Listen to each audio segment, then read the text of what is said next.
Good evening, everyone. It's Mara, and it's Sharing Wellness, Promoting Health Wednesday. And tonight I'm going to finish up the 10 steps from patient to person from the American Chronic Pain Association. Their book. Remember, it's for educational purposes only. I'm not trying to diagnose, treat, cure, or prevent any diseases. We've been through accepting the pain, getting involved, learning to set priorities, setting realistic goals, knowing your basic rights, recognizing emotions, and learning to relax.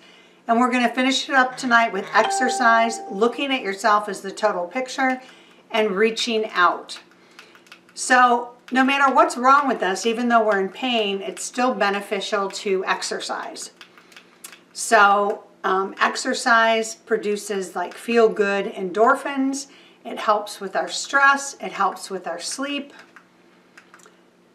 So before you start, you may want to make sure if there's any exercise limitations with a physical therapist or your doctor. And you should be aware of your own limits, and you want to start out slow. You know, a long time ago, they used to say, oh, if you were sick, just stay in bed, don't move. But over the last 20 to 30 years, we've realized and changed our perception of exercise for those with medical problems. It used to be a rest for recovery attitude, and now it encourages more focus on getting up and getting moving early on in your recovery. And the opinion of exercise now focuses on overcoming physical as well as psychological obstacles, and they're trying to get you to return to activities and being able to achieve your own personal goals and maintain a form of independence. So you have to have mental and physical activity to feel more capable and empowered. Rest really doesn't apply, especially with chronic pain. I know when my pain was at its worst, it was always bad. It was really, you know, if I was sleeping or standing or sitting or walking, it was just horrible. But what I did do is I talked to my doctors, I went to a physical therapist, I got a program, and then I started doing exercises at home on a daily basis, walking a little bit, then that little bit became a little bit of more. So for a lot of us, when we increase our activity, it's going to increase our pain, and there's a lot of reasons that happens. You know, one of it is we haven't moved a lot, we're using muscles and energy that we're not used to using. So remember, we don't have to train for a marathon. We just want to make sure that we stay active so we're able to do as much of our activities of daily living that we need to do. So take a walk around the block, stretch and strengthen exercise may be sufficient for you. It's about doing what you can do to keep your body moving every day instead of just lying around. Because when we're inactive, it reduces our cardiorespiratory endurance, making it more difficult to breathe. It increases our resting heart rate with a noticeable heart rate increase once you get up and exert yourself. You have a loss of muscle strength, mass, and endurance. It reduces your overall energy level. It's very harmful to your bones and joints, cartilage, connective tissue because of a lack of mechanical stretch, which is actually really necessary to maintain our strength and elasticity through our structural system. And it can compromise your motor control and balance. So I know we're limited with chronic pain. We each have different things that we can do, but the problem is to get yourself moving because exercise is very important for maintaining overall health in the body. So once you start exercising, you may notice that it improves your circulation and helps your body detox, keeping your inflammatory toxins down. When your bones and muscles are stronger, they're less prone to injuries. It also releases endorphins, body's natural painkillers. It helps with stress and preventing depression. It gives you a reason to get out of the house and socialize, which so many of us in chronic pain don't do. We just kind of hide and withdraw. And stretch is important because it helps with mobility, promotes circulation, which creates healthier muscles and speeds healing. So exercise can help you also demonstrate belief in taking control of your body, helping you to feel responsible in your recovery. And remember, muscles that are out of shape feel more pain than muscles that are toned. And that may be one of the reasons when we exercise, it feels worse. So when you're getting started, remember, go see a doctor or physical therapist. Schedule a time in your day to do it. Try to combine stretching, strengthening, and cardiovascular. And remember, it doesn't have to be painful to be beneficial. Just opening and closing your hands, flexing your feet back and forth, bending your knees. That's exercise. That's moving your joints. So it doesn't have to be this big, fancy stuff. So walk short distances, move around your house, rock in a rocking chair, exercise your arms doing stretching exercises if you can't get up, and soak in a warm tub or a pool to exercise and move the joints. So I'm not saying exercises and training for a marathon. I'm talking exercise and keeping the body moving and functioning. So when you're stretching, you can do your lower back, arms, legs, neck. Those can help prevent injury and may help to correct faulty body positions. It also can reduce muscular tightness, promote relaxation, and can decrease soreness. So when you perform stretches, you want to do them slowly and hold them for, about 10 seconds. Strengthening exercises are repetitive muscle contractions done until your muscle fatigues. And that can increase or tone your muscle group. And strong muscles help support the body's posture and movements, and they're less prone to strains and sprains or overuse problems, and to fatigue, which also increases your pain. So you want resistance. You need resistance. So free weights, gym, or Nautilus equipment. And cardiovascular is a continuous activity: walking, jogging, running, bicycling, swimming, dancing. Your heart functions better, it increases your energy level, it improves your mood, and it relieves tension, encourages restful sleep, and burns calorie.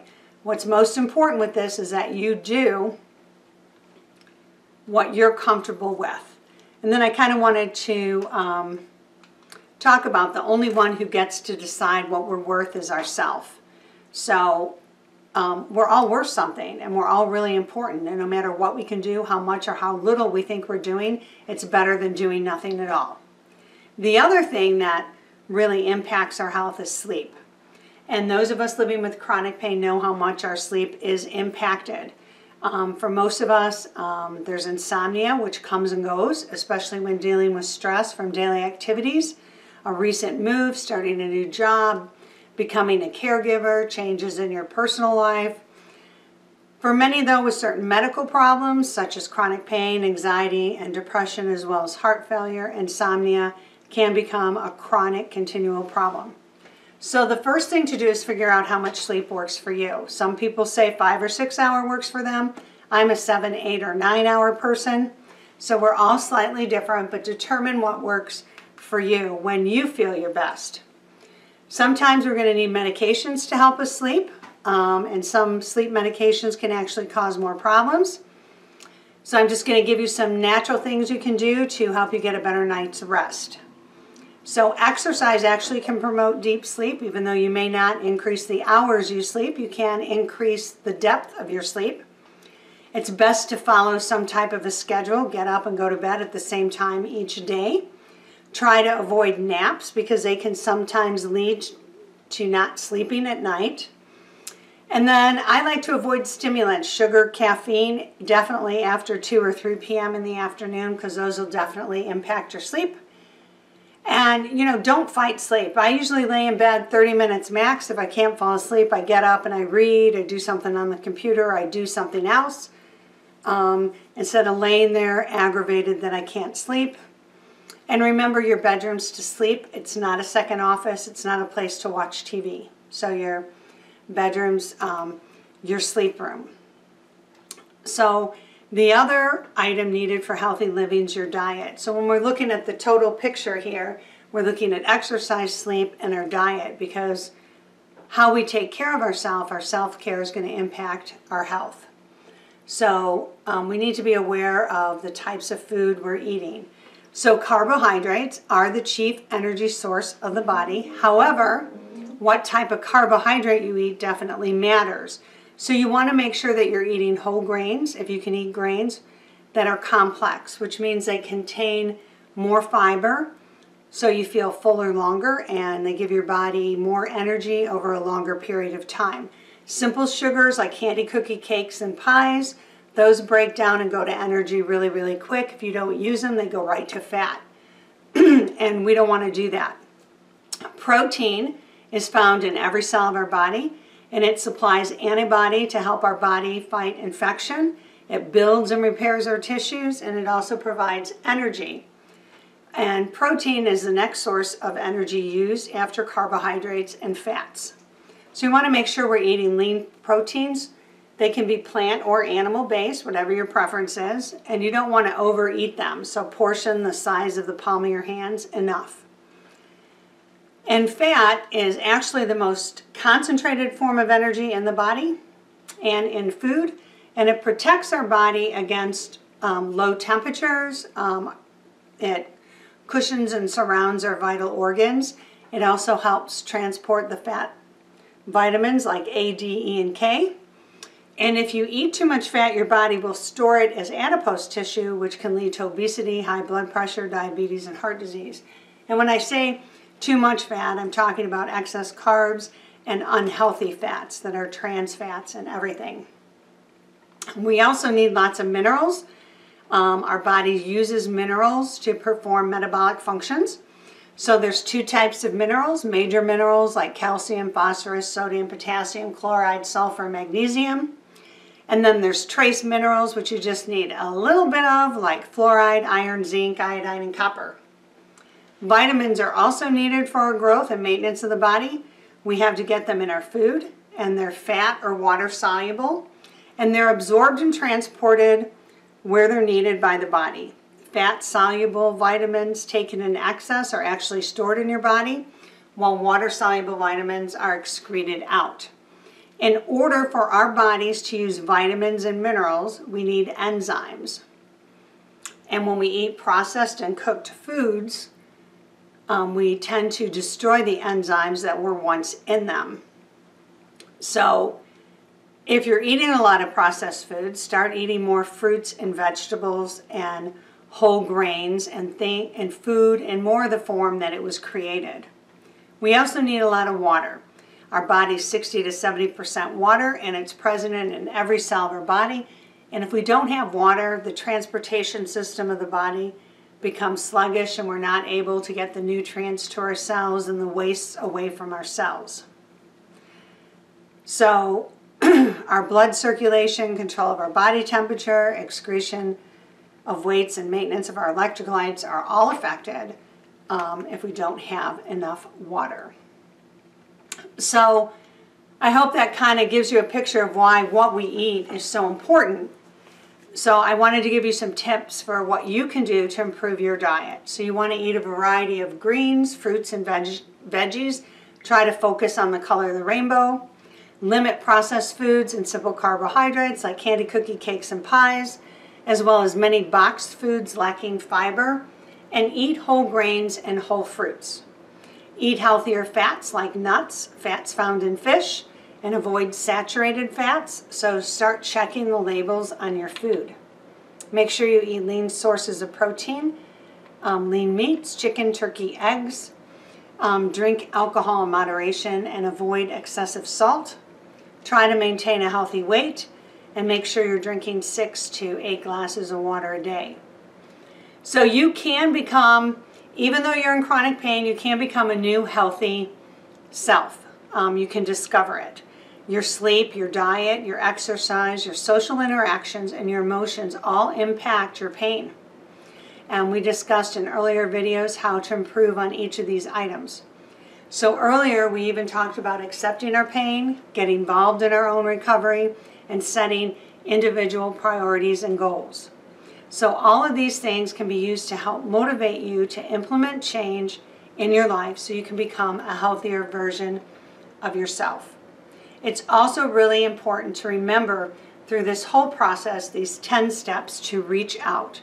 If you're having trouble coping, ask for help from others through support groups or professional individualized counseling. Start a hobby, do something you enjoy doing. Exercise. Remember, ask your doctor about working with a physical therapist so you can start creating patterns to improve your strength. manage your stress and emotions. Try meditation, mindfulness, deep breathing.